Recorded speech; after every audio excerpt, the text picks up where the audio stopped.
et la patrie, la douce enfant à l'armée commandant. Sainte Jeanne de France, notre espérance repose en vous.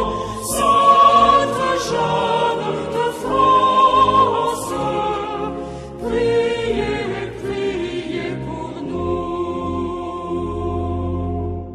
Les fiers guerriers, Jeanne gagne les hommes, l'éclat divin de l'envoyer les cieux, son bel regard, ses paroles de flamme, surcourber les fronts audacieux.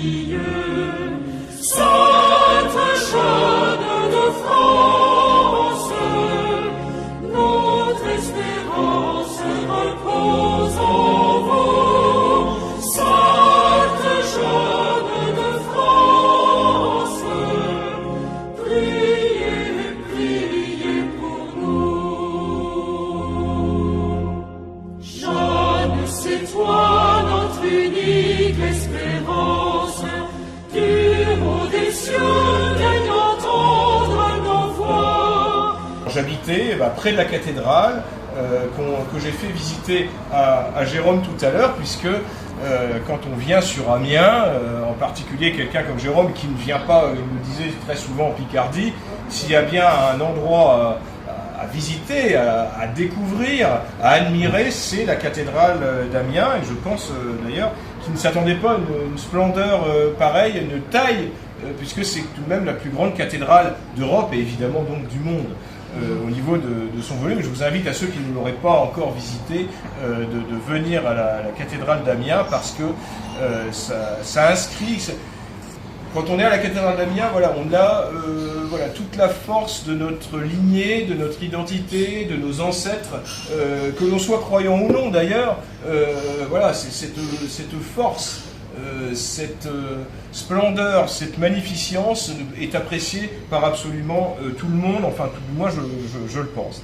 Alors voilà, Jérôme, on se connaît depuis très longtemps, depuis les universités d'été du FNJ. D'ailleurs, il y avait mon ami Fabrice qui était là aussi à l'époque, et nous sommes rencontrés à ce moment-là, nous ne sommes jamais perdus de vue, et nous faisons partie de ceux, parce qu'on en a rencontré, combien on a vu passer de gens dans le cadre du courant national, pas forcément aux universités d'été du FNJ, mais voilà, on voit passer des gens très bien, de toute origine sociale confondue, et après beaucoup de gens en fait arrêtent. C'est souvent un feu de paille, c'est un engagement politique, et après il y a des déceptions, après il y a l'entrée dans la vie familiale, dans la vie professionnelle, qui fait qu'on arrête. Et nous on fait partie de ces gens avec Jérôme qui n'avons jamais abandonné la politique par des chemins différents. Jérôme a toujours été plus un intellectuel de la cause plutôt que quelqu'un qui était d'ailleurs qui ne croit pas trop, je pense, en la participation électorale, mais même si au Parti de la France nous estimons que la participation électorale est un moyen, ce n'est pas non plus une fin. Mais en tout cas, nous estimons qu'il faut transmettre en tout cas au peuple français, à nos compatriotes, un message de vérité. Car c'est cela qui nous... sur le point sur lequel on se rejoint avec Jérôme, c'est que dire la vérité à quoi qu'il en coûte. Alors quoi qu'il en coûte, Jérôme est beaucoup moins prudent que moi, son avocat vous le dira. C'est sûr qu'au Parti de la France, nous essayons d'être juste sur la ligne pour ne pas non plus subir les foudres de la justice, mais on n'y arrive pas forcément. Pour ceux qui ont suivi la campagne d'Alexandre Ringer, vous vous doutez bien que les petites vidéos qu'il a faites, qui ont été vues des millions de fois, qui ont fait rire beaucoup de gens, qui en ont fâché aussi beaucoup d'autres, vous vous doutez bien que là, ils ont attendu que les élections se passent, parce que c'est toujours compliqué de mettre en garde à vue quelqu'un qui est candidat aux élections, mais malheureusement je pense qu'il y aura droit, même si je pense qu'il n'y aura pas de condamnation, comme nous n'en avons pas eu non plus par rapport à notre affiche donnant un avenir aux enfants blancs. Voilà, c'était notre affiche phare, et nous avons été en garde à vue pendant 9 heures, ils ont essayé de nous faire dire beaucoup de choses. On n'a pas dit un mot, nous on fait des gangsters, et nous n'avons pas dit un mot, et il n'y a pas eu de poursuite parce que le procureur n'avait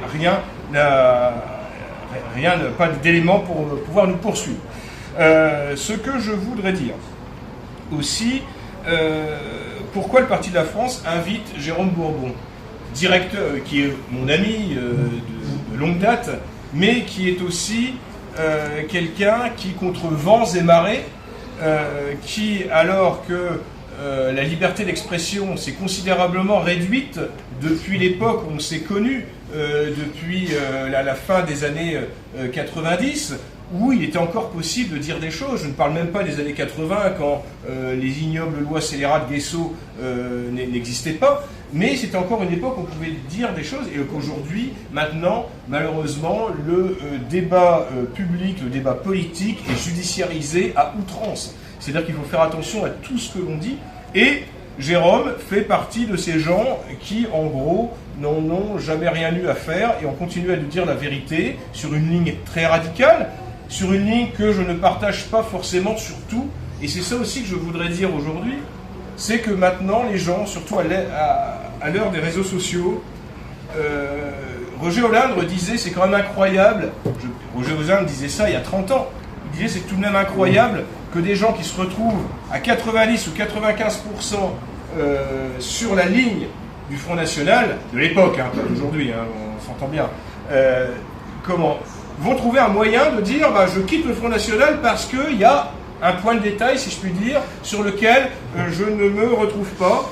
Et on retrouve ça, que ce soit dans un parti politique, mais que ce soit aussi quand on tient un hebdomadaire. C'est-à-dire qu'une personne qui va être abonnée à Rivarol depuis 30 ans, va un jour voir un article qui ne lui plaît pas sur un sujet qui lui tient à cœur, et il va dire « je me désabonne rageusement en disant je ne comprends pas pourquoi vous avez dit ça, vous êtes des traîtres à la cause ». Et on a la même chose dans le sein d'un parti politique. C'est-à-dire ce qui n'existait pas avant, aujourd'hui, c'est fait que il suffit que je fasse moi-même ou un cadre du Parti de la France à communiquer sur un sujet qui ne va pas plaire aux gens pour dire je rends ma carte, vous êtes des traîtres, ce genre de choses. C'est-à-dire que les gens, ils sont plus dans le désengagement que dans l'engagement. Et contre ça, eh bien, écoutez, contre vents et marées judiciaires et financiers, parce que je sais que, même s'il n'en parle jamais, Jérôme Bourbon a dépensé des fortunes en frais de procès personnel, son argent personnel, l'argent de sa famille.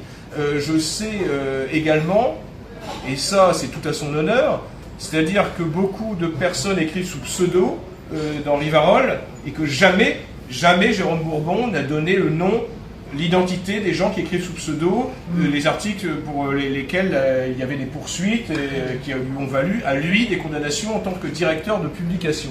C'est tout à son honneur, tout comme Jean-Marie Le Pen n'a jamais lâché un militant du Front National, tout comme au Parti de la France, ni Karl Lang ni moi-même n'avons jamais lâché un militant pour quoi que ce soit à partir du moment où c'est des poursuites ou une condamnation politique. Qu'on soit bien d'accord. Et ça n'existe plus. Vous savez très bien que maintenant, au Rassemblement National, à partir du moment où, en pleine interview, on dit à Marine Le Pen « Regardez ce qu'a dit tel militant, regardez, je vous fais voir mon téléphone, regardez, il a dit ça, il a prétendu ça », Marine Le Pen l'exclut dans l'instant. Elle dit souvent elle dit « Si c'est vrai, si ça s'avère être vrai, eh bien cette personne-là passera en commission de discipline et sera exclue. » Voilà, avec sa voix de vieille alcoolique. Mais c'est systématique, c'est quelque chose que nous n'avons pas connu au Front National du temps de Jean-Marie Le Pen, et que nous continuons. Alors peut-être que nous sommes surannés, que nous avons une conception chevaleresque peut-être de la vie politique, mais en attendant, nous sommes droits dans nos bottes françaises, pas forcément allemandes, mais nous pouvons nous regarder dans la glace, et jamais nous n'avons abandonné un militant à partir du moment où il était poursuivi pour des motifs politique en fonction de son engagement. Et en tout cas, je suis ravi d'accueillir Jérôme aujourd'hui, parce que malgré toute sa pugnacité, son abnégation, eh bien aujourd'hui Rivarol est en danger. Alors, à l'heure où maintenant tout le monde va sur les réseaux sociaux, n'est pas capable de se concentrer plus de 5 minutes sur une vidéo TikTok, et bien aujourd'hui forcément, à partir du moment où on parle d'un journal qu'il faut lire, avec des articles, où il n'y a pas beaucoup de photos, Mais en attendant, Rivarol, ça m'a permis pendant un certain nombre d'années de me forger une culture politique. Car les articles de Rivarol, ce n'est pas des articles qui sont faits sur ChatGPT, ce ne sont pas des articles qui sont faits sans recherche, juste des coups de gueule, des billets d'humeur. Non, ce sont des articles sourcés.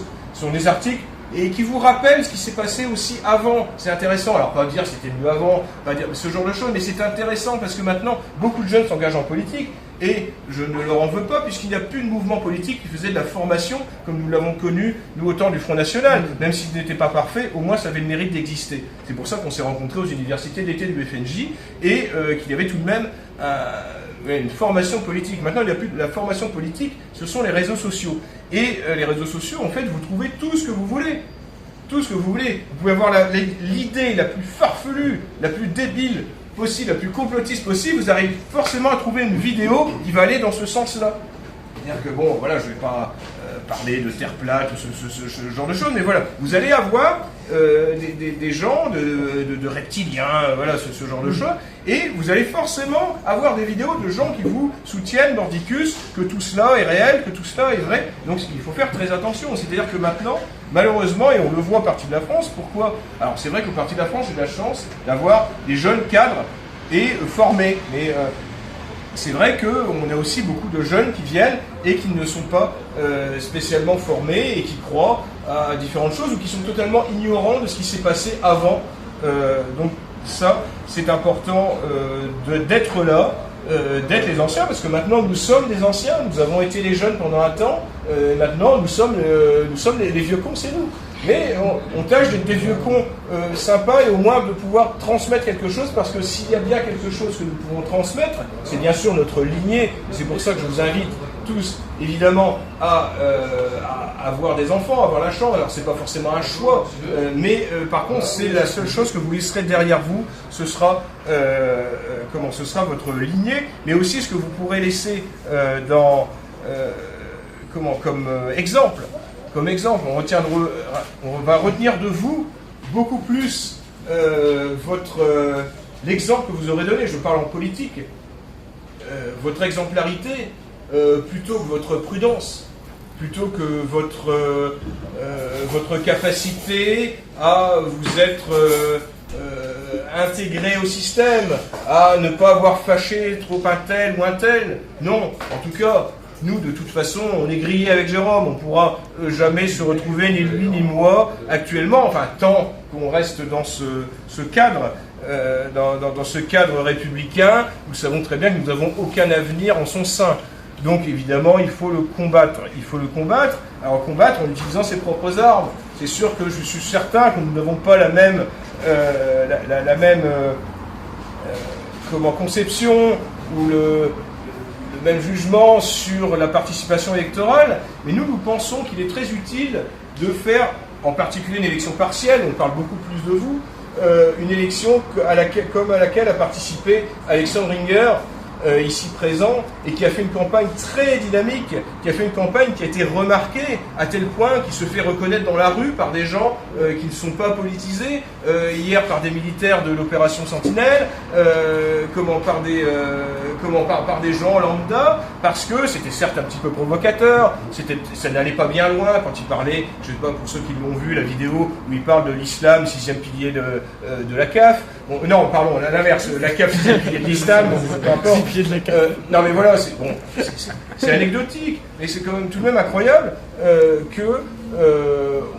on soit, et donc là, évidemment, ça choque tout le monde, jusqu'au Rassemblement National, jusque même la Reconquête. La Reconquête, évidemment, on en rigole, mais on ne relaie pas la vidéo. Oh là là, bien, faisons attention, on ne sait jamais s'il allait faire la même blague sur la synagogue. Enfin bref. Voilà. Tout ça pour vous dire qu'aujourd'hui, je suis très heureux et très fier d'accueillir Jérôme Bourbon.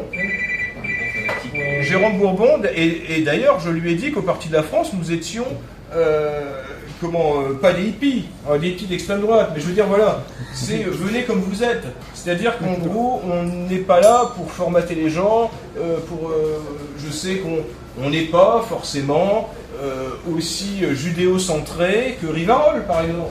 voilà, qu'on soit bien d'accord. Mais c'est pas parce que certains voient des juifs partout qu'il y a des juifs nulle part. Ouais.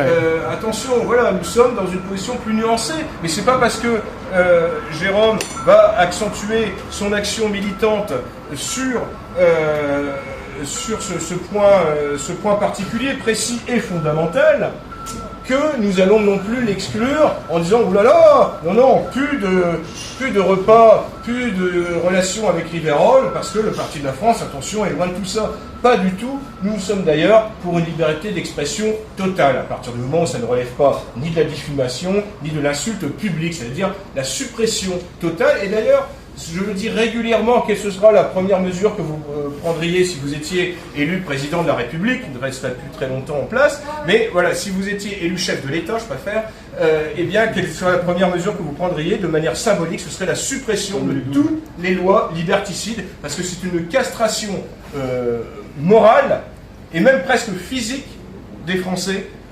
Que ce sont ces lois. C'est-à-dire qu'on est arrivé à des Français qui n'osent plus dire ce qu'ils pensent, qui n'osent même plus, ne serait-ce que dire qu'ils sont envahis. Parce qu'on ne parle même pas, je ne parle même pas des sujets sulfureux, je parle juste le simple fait de dire que nous sommes submergés au niveau de l'immigration, parce que tout cela fait partie du projet cosmopolite. Et nous ne sommes pas naïfs au Parti de la France, nous savons très bien que derrière, évidemment, c'est toute cette vague de merde, comme disait Roger Hollande, qui nous arrive dessus, il y a derrière des gens qui ont organisé cela, et qui même si aujourd'hui s'en mordent les doigts, parce qu'ils se disent, bah, finalement, oui, c'est sûr qu'on a réussi à détruire la France catholique, on a réussi presque à détruire la France blanche, mais aujourd'hui on s'aperçoit que nos orques se retournent contre nous, nos mercenaires orques se retournent contre nous. Mais sauf que ces gens-là, nous, c'est notre terre sur laquelle nos ancêtres, coule le sang de nos ancêtres. Eux, ils s'en foutent, ce sont des nomades, ils ont l'habitude de bouger, de s'en aller. D'ailleurs, tout au long de l'histoire, ce n'est pas non plus un hasard qu'ils se soient fait chasser de partout. Donc je pense que Jérôme sera beaucoup plus explicite à ce sujet.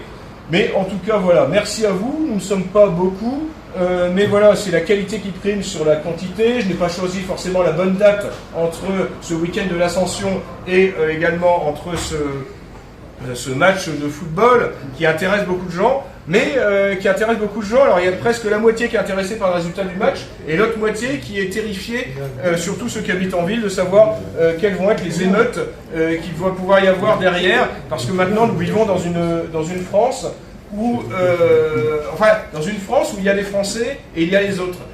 Et là, et chaque fois qu'ils ont la possibilité d'avoir un comportement qui leur permet d'exprimer leur virilité, leur haine du pays d'accueil, leur hostilité de la France éternelle, quel que soit le motif, eh bien, ils n'hésitent pas une seule seconde à le faire voir dans les rues, à provoquer le chaos. Chaos qui n'existerait même pas dans les pays extra-européens. C'est-à-dire qu'ils savent très bien qu'ils n'auraient pas les mêmes pudeurs, la police n'aurait pas les mêmes pudeurs que la police française actuellement, où on leur dit de ne surtout pas intervenir. Vous imaginez bien, s'il y en avait un ou deux qui se faisaient descendre pendant les émeutes, oh là là, jamais, ça n'arrive jamais, vous voyez, ça n'arrive jamais. Eh bien écoutez, en tout cas, avec le Parti de la France, tout cela changera, car nous redonnerons les moyens aux forces de l'ordre de rétablir l'ordre, et surtout que nous les foutrons dehors. S'il y a bien un message que nous allons transmettre, que nous voulons transmettre, et d'ailleurs une élection, c'est ce que je disais à Alexandre Winger, ne pas s'embarrasser de choses, il faut quelque chose que les gens comprennent, que les électeurs comprennent, en particulier les électeurs du Rassemblement National qui sont très peu politisés, eh bien avec nous, ils repartiront. Voilà, c'est tout. Il y a un message à passer, c'est bien celui-ci. Écoutez, merci beaucoup à vous d'être là aujourd'hui. Merci à Jérôme d'être venu, d'avoir pris de son temps pour venir nous voir, parce que Jérôme est père de familles nombreuses, on en parlait tout à l'heure, il est père de 6 enfants, de 2 à 18 ans. Et donc ça, on peut l'applaudir pour cela, parce que je ne suis pas certain ici que tout le monde, parce que ça c'est aussi l'application de ce que l'on dit, de ce que l'on prône, et il faut être soi-même aussi exemplaire si on prétend apporter la bonne parole aux Français, la bonne parole aux nationalistes. En tout cas, pour terminer, sachez que vous pourrez toujours compter sur nous. Comme je vous le disais, de toute façon, nous sommes grillés et nous irons jusqu'au bout. Courage, on les aura. Bien, mesdames, messieurs, chers amis, il ne sera pas trop long puisqu'il est déjà tard, il est déjà 16 heures. Après le repas, on a parfois tendance à s'endormir. Je voulais remercier d'abord mon ami Thomas Joly qui a eu à juste titre raison de rappeler que nous sommes connus au Front National de Jeunesse dans ce magnifique château de Neuvy-sur-Barangeon en Sologne, dans le Cher, à l'époque de Roger Olindre. Il y avait chaque matin le lever des couleurs, il y avait souvent des conférences souvent intéressantes, des discours enflammés et passionnants de Roger Olindre. Et c'est vrai que j'ai beaucoup appris, tant en termes de conviction, de camaraderie politique et militante à cette occasion, et j'en garde des souvenirs émus. Parce que ce soit les universités du FNJ, que ce soit les BBR, que ce soit les fêtes de Jeanne d'Arc, que ce soit même d'autres meetings, c'était assez remarquable. Et c'est vrai que ça a versé toute ma jeunesse, tous mes premiers engagements. Moi j'ai pris la première carte du Front National, j'avais à peine 15 ans. Et donc j'en garde un souvenir extraordinaire. Et j'ai eu l'occasion de dire combien... lorsque Jean-Marie Le Pen nous a quittés cette année, que lorsqu'il faisait des meetings, notamment en province, qui parlait sans notes, avec un vrai talent et des formules particulièrement heureuses, une langue superbe, c'était formidable quand il nous parlait de l'ancienne France, du sol de sa maison rabattue, des barques battues par les flots, de cette France pour laquelle tant de laboureurs, tant de pêcheurs, tant de paysans se sont battus, beaucoup sont morts. On a lié cet héritage corporel, incorporel, matériel et immatériel, immémorable. C'est vrai que c'est quelque chose qui est extraordinaire.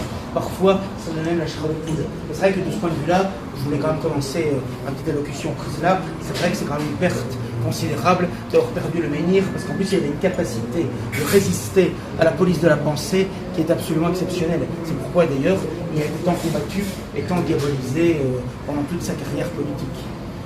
Et donc je vais vous dire en premier, parce qu'aujourd'hui nous vivons vraiment l'ère du vide, du néant et du chaos. Quelles sont les personnalités politiques de premier plan auxquelles on a envie de se référer, auxquelles on a envie de faire confiance, on a envie de suivre quasiment aveuglément, de manière enthousiaste. Moi je ne vois personne aujourd'hui. C'est là où on mesure. Moi je n'ai que 52 ans, j'ai un peu plus vieux que notre ami Thomas, mais c'est vrai que je mesure en l'espace de 30 ou 40 ans comment les choses se sont effondrées à tout point de vue. Et la liberté de penser, la liberté d'expression, la liberté de publication, y compris dans nos milieux. C'est-à-dire que l'autocensure fait des ravages. Il y a effectivement les lois liberticides, les lois mémorielles, mais il y a aussi une forme de, comment dirais-je, de censure, de lâcheté, de peur absolument généralisée dans tous les domaines maintenant. On n'ose plus l'exprimer de manière libre. Et justement, Jean-Marie Le Pen était un des derniers à être capable encore de le faire. Et en ça, c'est quand même une perte incommensurable. Parce que je réfléchissais à sa mort, quel est l'homme politique aujourd'hui, non seulement en France, mais même en Europe, en Occident, de premier plan, j'entends, qui serait capable de tenir dans un certain nombre de domaines ce qu'il disait, voilà, les formules qu'il pouvait employer. C'est à cela qu'on mesure vraiment la décadence, la décrépitude que nous vivons dans tous les domaines. Décrépitude d'ailleurs qui concerne tous les domaines. Il faut bien comprendre que si on devait mesurer, résumer en sorte la situation à laquelle nous faisons face aujourd'hui, c'est que nous sommes à la fois confrontés à des agressions extérieures et une dissolution intérieure, à une forme de submersion, également de subversion. Et c'est l'addition des deux qui est absolument catastrophique. C'est-à-dire que vous avez à la fois un phénomène de grand remplacement, une immigration incontrôlée, volontairement incontrôlée, de masse, et le fait qu'on nous est fait de l'intérieur par l'avortement, par l'euthanasie, on va y venir, par la pornographie, par la drogue, et maintenant par le LGBTisme, et le wokisme plus généralement. Donc ça fait quand même beaucoup. Il faut penser que nos enfants dans les écoles, ils sont confrontés à une véritable guerre idéologique et mentale qui est considérable, à un point tel que maintenant, même dans les collèges, c'est rare de voir maintenant des garçons avec des jupes, qui se maquillent, etc. Et il faut comprendre qu'on fait venir des groupes, alors ça a commencé par les groupes antiracistes et de SOS Racisme et tout ça, et toute la religion de la Shoah, de venir les déportés, etc., les associations juives, pour précisément amener à une forme d'ethnomasochisme et une haine de la France traditionnelle et de l'Europe traditionnelle. Bon, et bien, et là maintenant, il y a toujours ça, mais en plus, vous avez le LGBTisme en plus. Et donc vous avez des associations dites homophobes, transphobes, qui encouragent au changement d'orientation sexuelle et pire encore au changement de sexe, au changement de voilà ce qu'ils appellent la transidentité, la transition de genre, etc. La théorie du genre. Et il n'y a aucun parti politique en France, à part des petits mouvements, tout à fait respectables et courageux, il y aura de mouvements jouant à carte électorale et ayant une présence médiatique, il n'y a aucun mouvement qui est contre. J'ai souvent, pendant longtemps, j'ai été quasiment seul à une époque, dénoncer Marine Le Pen depuis 20 ans, et plus, parce que j'avais compris dès le départ qui elle était, ce qu'elle allait faire, mais le Rassemblement national ne combat absolument pas la théorie du genre.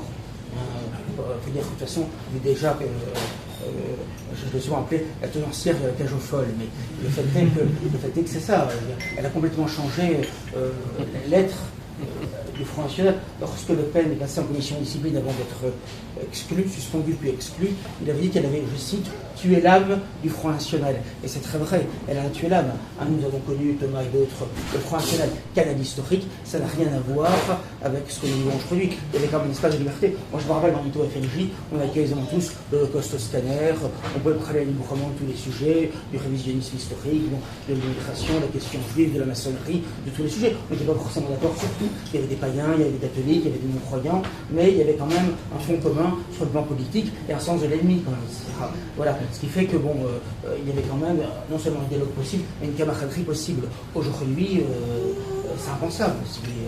Et comme le disait très bien Thomas tout à l'heure, autrefois, lorsque un militant ou un cadre du mouvement était mis en cause parce qu'il avait une formule qu'on estime être un dérapage, aujourd'hui, en général, les instances du mouvement le protégeaient. Il fallait vraiment qu'il aille très loin pour être sanctionné.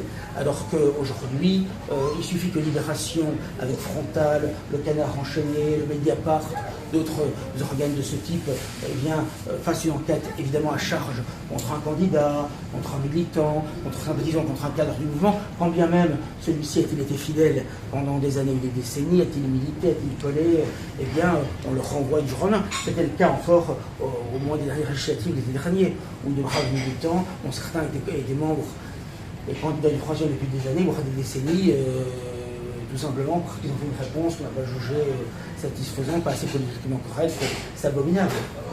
Et fondamentalement, le marinisme, c'est ça, quoi. Et c'est ça dès l'origine. Et c'est pourquoi je n'ai pas été plus surpris de ça, parce qu'elle a exclu son père, auquel elle devait tout. Voilà. Et donc c'est pourquoi il faut refuser toutes ces formes de dédiabolisation qui ne sont en fait qu'un déculotage de l'adversaire, une soumission face à un certain nombre de lobbies puissants, mais qui ne sont là que pour nous détruire. Et donc c'est la raison pour laquelle il faut les combattre. Forcément, si on les combat, on est diabolisé par eux. Mais ça prouve qu'on est plutôt dans la bonne voie quand on est diabolisé.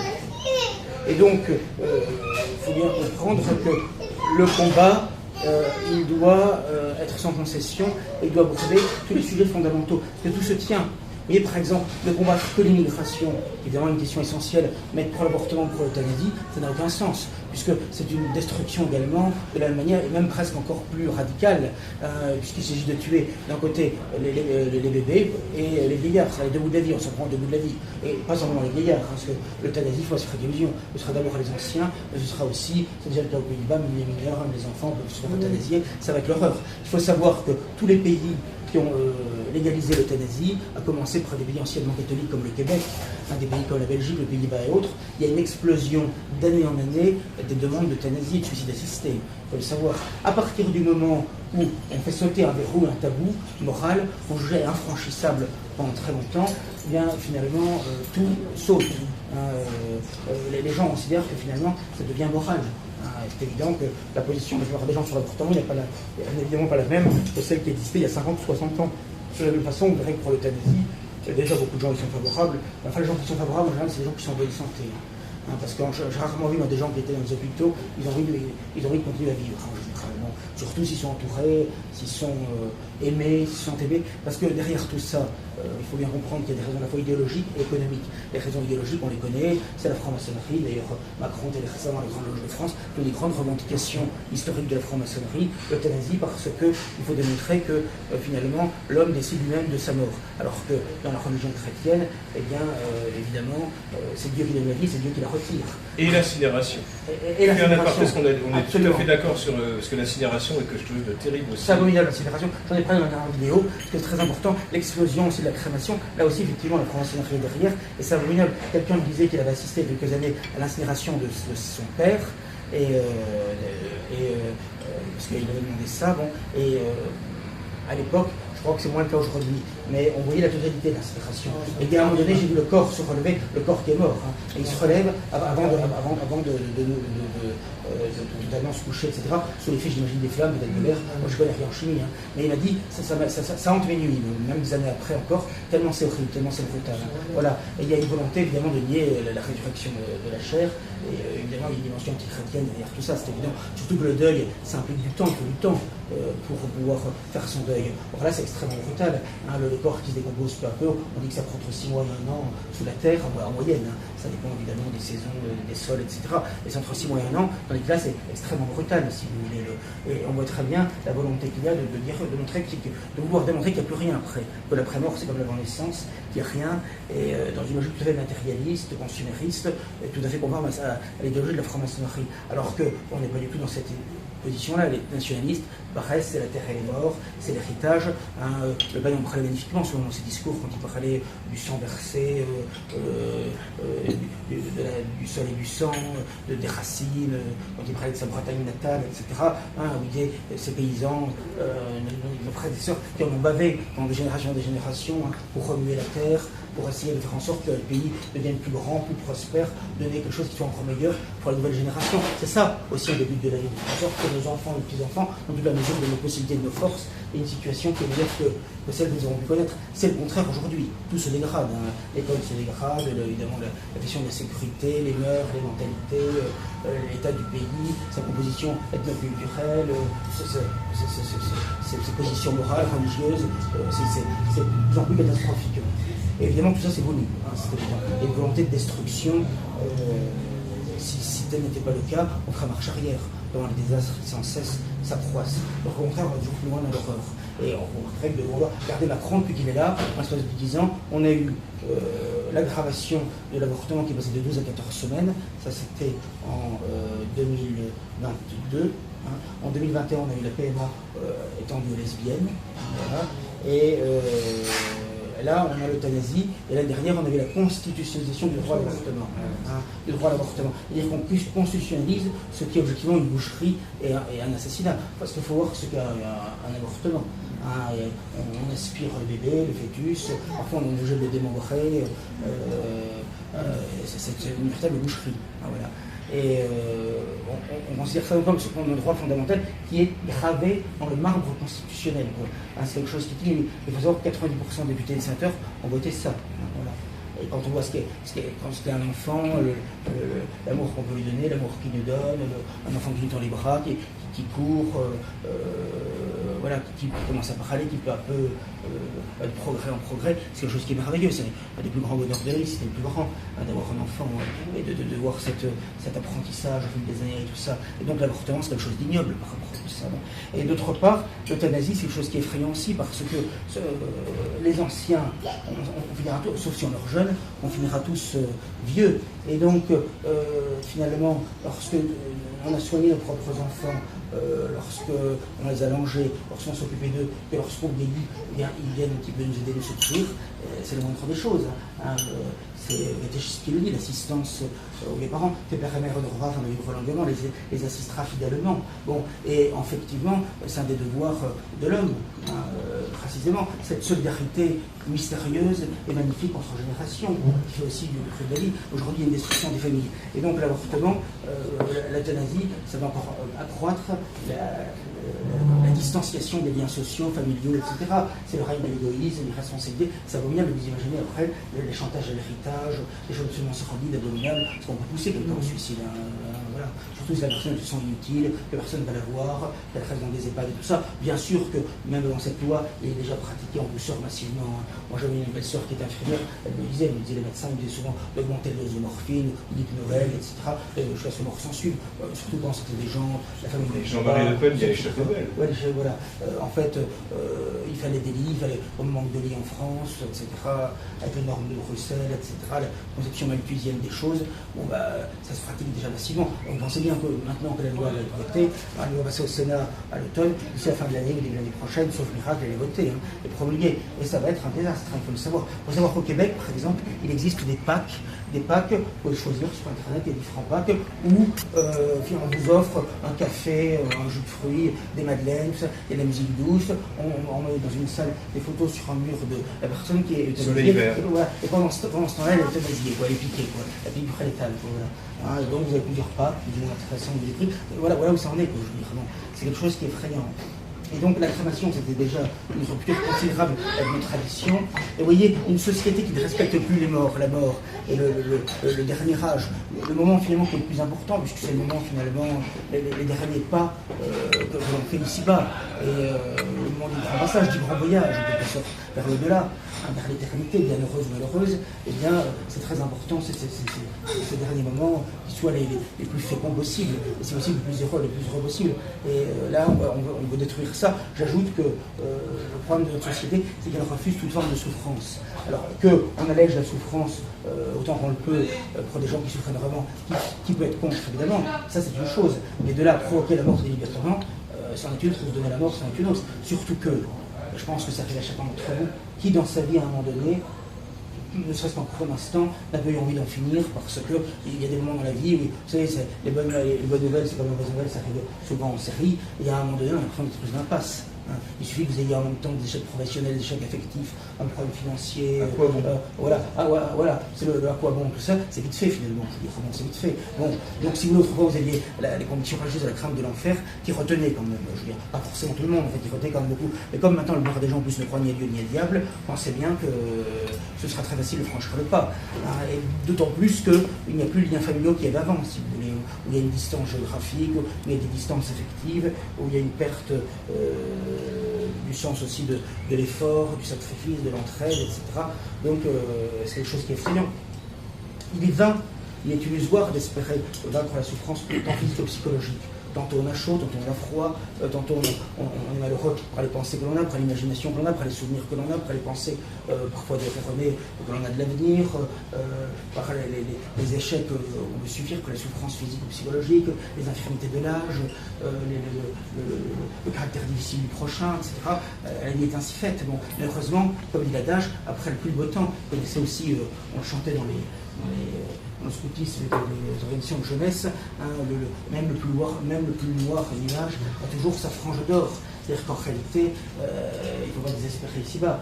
Demain est un autre jour. Et on le voit souvent. Au fond du trou, souvent, il y a un moment donné, il y a un mieux. Voilà. De même que, on le voit symboliquement, quand il fait mauvais, et d'un seul coup, il y a un petit peu de soleil, il y a le fameux arc-en-ciel. C'est magnifique. C'est ça, finalement. Entre nos vies, c'est ça. Que ce soit nos vies professionnelles, nos vies affectives, nos vies familiales, nos vies amicales, c'est ça finalement, c'est ça. Vous avez des hauts et des bas, la vie n'est pas un bonheur continu, c'est le ciel qui est le bonheur continu, et l'enfer le malheur continu. Mais ici-bas, il y a un dégradé, il y a des montagnes russes, c'est ainsi. Et donc, espérer vaincre la souffrance totalement, c'est une illusion totale. Voilà.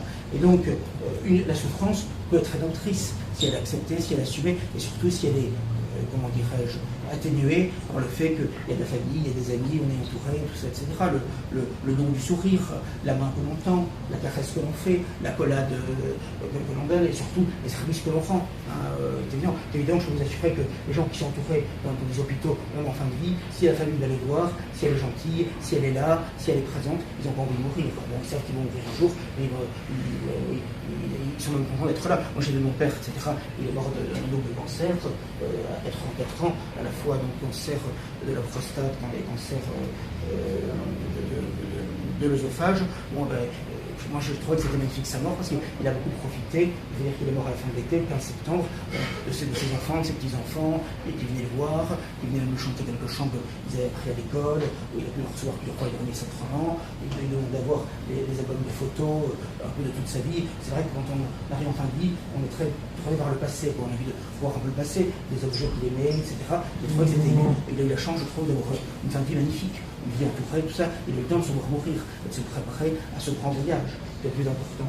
Or, il est évident que c'est sûr que c'est des gens qui se retrouvent seuls, forcément c'est pas la même chose, quoi. Donc il n'y aurait pas d'euthanasie et elle n'aura pas cette efficacité sur l'opinion publique s'il n'y avait pas davantage de liens sociaux et davantage d'amour, finalement, davantage d'affection de soi autre de soi. C'est de ça qu'on souffre. Parce qu'on parle toujours des réseaux sociaux, mais les réseaux sociaux, ils peuvent avoir un certain nombre d'avantages. Mais c'est quand même l'anonymat, c'est la froideur, alors que rien ne vaut la chaleur humaine. Et c'est pourquoi je suis content de faire encore, comme on dit aujourd'hui, des repas, des déjeuners, des conférences en présentiel. C'est-à-dire physiquement, on se voit, on se parle, on peut discuter, on peut se poser des questions. Par Internet, c'est quand même autre chose. Je ne dis pas que ça peut avoir certaines utilités, mais on l'a vu avec le Covid, c'est quelque chose d'effrayant quand on y réfléchit. Effrayant, parce qu'on a vécu, surtout maintenant qu'on a le recul, c'est quand même absolument effrayant ce qu'on nous a fait vivre. Hein, où tel oncologie en passage, il fallait me signer sur un petit papier, et on devait sortir plus d'une heure, à plus d'un kilomètre. Vous vous rappelez, c'était jusque-là, c'était hallucinant. Moi, j'ai envie de penser promener avec mon épouse et mes enfants. Je crois que c'était en mort de mort un dimanche après-midi, et la police est passée, on était seul. Il n'y avait personne encore. On ne pouvait pas être contaminé, ni contaminé. Que ce soit, en théorie, on était seul. Et donc, la police est passée pour nous dire qu'il fallait absolument partir, comme si on était délinquant, comme si on commettait un crime, de se promener, il faisait beau dimanche après-midi, au bord de Loire, il n'y avait personne. Voilà. Donc, et là, c'est là où on voit cette façon de domestiquer le corps social, ces formes d'ingénierie sociale, c'est absolument effrayant. Il faut quand même voir qu'en l'espace de quelques décennies, ce qu'on a pris sur la figure, c'est absolument effrayant. Il y a le phénomène du grand remplacement, qui est inouï en l'espace de quelques décennies, la submersion migratoire, il suffit de prendre le métro, le tramway, le bus dans la plupart des villes de France, et même maintenant dans les petites villes, et parfois dans les villages. Bon, vous avez ça, mais vous avez en plus tout ce que j'ai dit, le LGBTisme, l'homosexualisme, qui est encore inimaginable à l'époque de mon enfance et de ma jeunesse. Impensable de vivre son vie. Et maintenant, le transsexualisme, il ne faut pas penser que c'est fini. On peut toujours aller plus loin dans l'horreur, parce qu'il n'y a pas de fond dans le mal. Hein. C'est-à-dire que si on est au fond de la piscine, on creuse encore, on ne remonte pas, on creuse. Hein.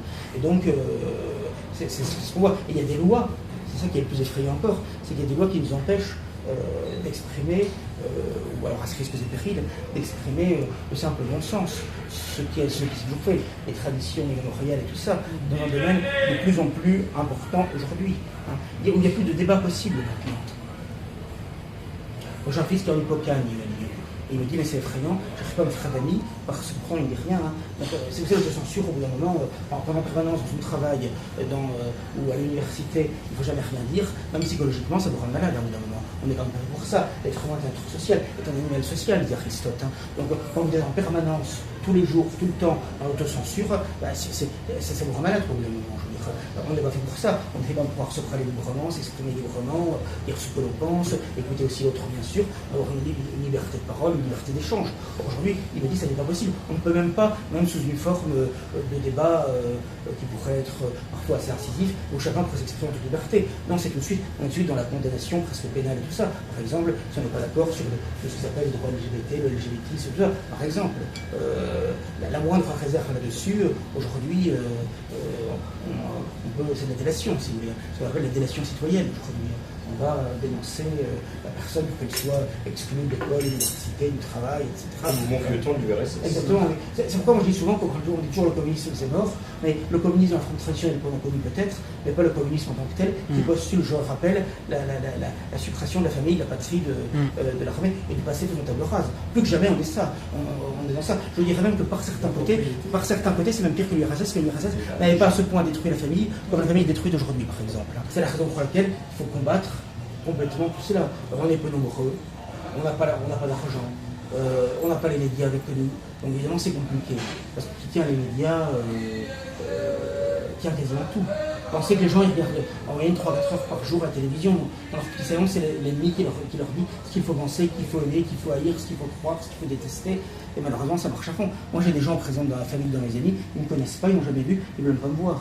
Parce qu'ils ont entendu de moi à la télévision, à la radio, sur Internet, ça leur suffit, quoi. Je veux dire, c'est pas effrayant quand on y réfléchit. Je leur en veux pas, hein, ils sont plus victimes que d'autres, ça raconte des histoires. Mais quelque part, quand on y réfléchit, c'est triste et c'est même dramatique. Ils ne connaissent pas. Si moi, sans prier, ils auraient sans doute un avis différent, moi j'espère. Vous voyez, mais c'est quelque chose qui. C'est-à-dire qu'en réalité, on va davantage croire le gros média, Patrick Drahi, par exemple, qui dit BFM TV, qui tient Libération, il donne des milliards, des milliardaires à Tzal, à l'armée israélienne, par exemple. Donc, comment voulez-vous que vous ayez une information équilibrée sur le conflit israélo-palestinien, ou même sur toute une série de questions liées aux juifs? Bolloré, il est juif par sa grand-mère, Idole Schmiss, il faut le savoir. Patrick Veil, qui tient l'Express, aussi est juif. Regardez tous les milliardaires, même quand ils ne le sont pas, comme Lagardère, ou comme, comment il s'appelle, François Pinault, ou Bernard Arnault. De toute façon, comme ce sont des milliardaires, ils travaillent en permanence avec ces gens-là, et donc forcément ils vont dans ce sens. Donc quand vous pensez que la presse est détenue que par quelques milliardaires, non, ça c'est démontré, c'est public. Vous allez sur Internet, sur Wikipédia, vous avez tout. Vous avez tout sur qui est propriétaire de quoi. Bon, ne vous étonnez pas que lorsque vous lisez tel journal et tel autre, vous avez la même information. Pourquoi on nous a supprimé à nous la commission propriétaire il y a 3 ans? Parce que précisément, on avait un discours qui était différent. On a un discours qui est tellement libre.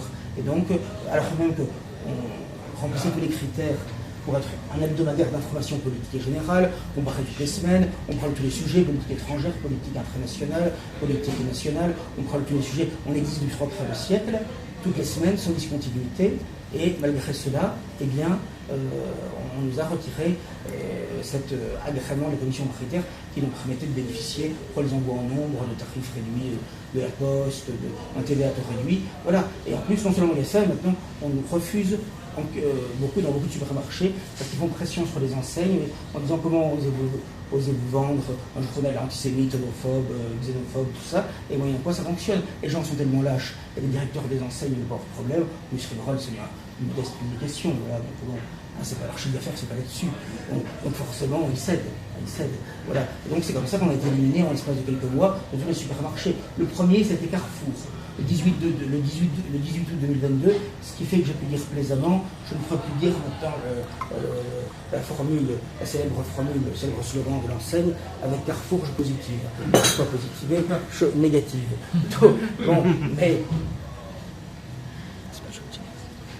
Et on voit très bien que les pouvoirs publics ont tout intérêt à ce qu'il y ait plus de presse-papier.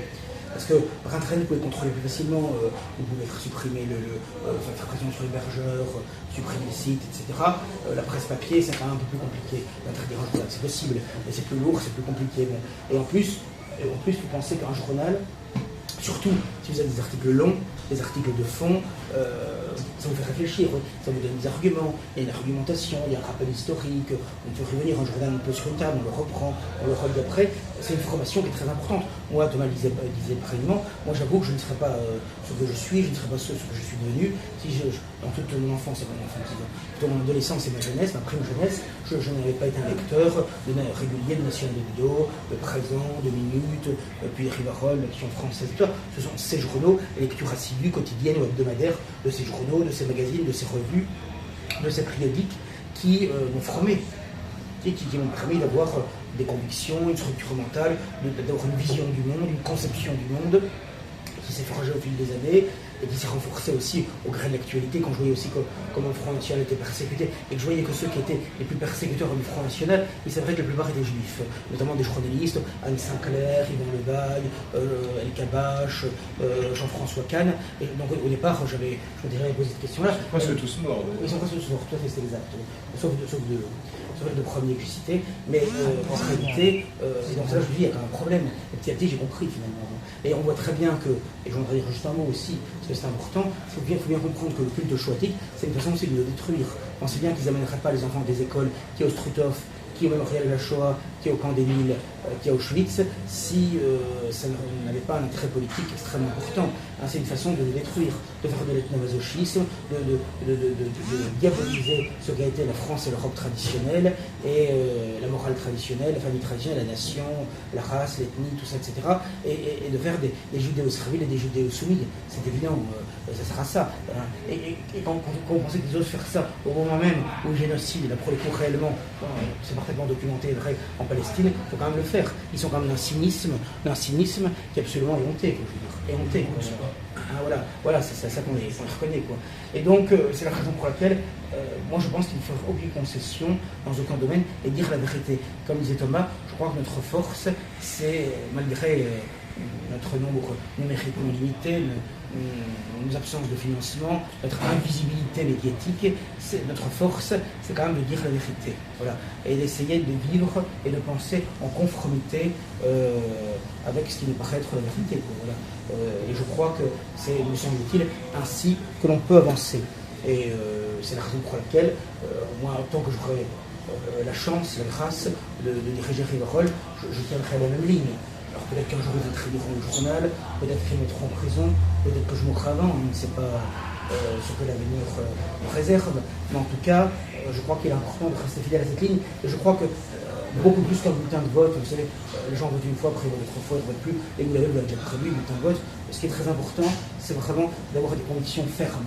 Si vous avez quelqu'un qui est vraiment nationaliste, a vraiment compris qui était l'ennemi, qui a vraiment compris le sens de notre combat, a quelques convictions fortes et essaye de rester fidèle dans la vie de chaque jour. Quand on n'est pas nationaliste une fois par an, on est en permanence.